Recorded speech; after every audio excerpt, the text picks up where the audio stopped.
is often being and erroneously considered phallic. It's in the haunts of the male god, when in fact it's one of the most ancient goddess symbols. It's actually the cervix, or the womb, or even the breasts. It certainly was to the ancient Irish. In this case then, if it's a female symbol, what are we doing sticking man-made objects on the top? Do you realize that almost all the high places and mountains have either a shrine on it, or some stupid cross, or some other idol sticking at the top? What's that? That's the patriarchy saying, yeah, we're going to top you. That's why those things exist up there. It's because the mountain is not a male symbol. They want to make it male. But isn't it a violation to do that? Well, no, says the ithiphallic consciousness. No, it's all about higher and lowers. It's all about looking down. We're gonna put our shrine up there in our temple and our church. And this card epitomizes, you see, that whole process. The solar child wants to ascend. He's bound to ascend. He's the effulgent one. He's Helios. God talks to me when I'm on the high place, okay? He took me up into the clouds for a walk. He gave me the law. So don't fuck with me. I am his voice. And I'll tell you what he looks like, and I'll tell you what he's all about. If you're going to hear about God, you're going to hear from me, and you take it as truth. God Almighty told me all about it. I'm the boss hog. I was on the high place, right? So you write this shit down, and you bloody remember it for all time, because I've said it. That's patriarchy.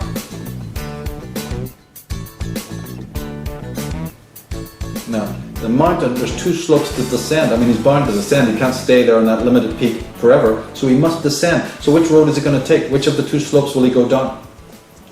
What this means is that he can come down as two different personas, isn't it? He can come down back into the world disinclined to interfere with what's going on. He's seen it from above.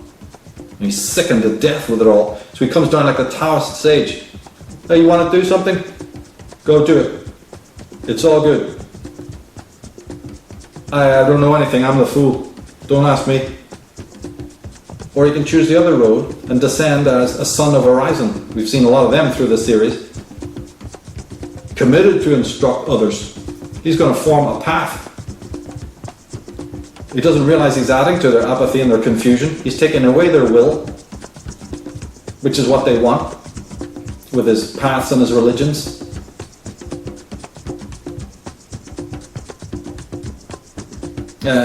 He's going to enforce the blind conformity, isn't he?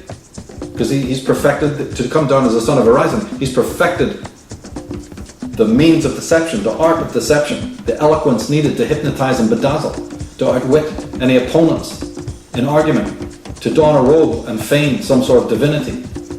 Like I said, I've been on the top, you haven't. So you don't have any faith, I've got the faith. You believe, you have faith in my faith. He's crazy. But the numbskulls, the knuckleheads at the bottom of the pool, they haven't taken the road themselves, so how are they going to know? If they haven't even gone up to the first tier of the mountain to check it out for themselves, what do you think they're going to do?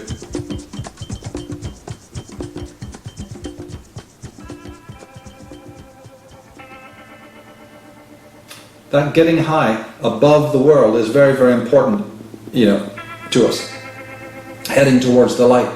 But as I said, it can mean a turning away from the dark roots of being, like the anchorites of old were doing, like the monastic pattern is to do, like so many mystics and renunciates all over the world are doing. They're denying those roots of consciousness. They're not embracing them. But that's what love really is. Love is not a word that means giving any emotion to another person. That's care.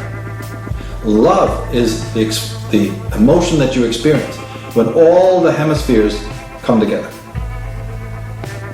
Be they 3 hemispheres, 4, 7, 12, 10.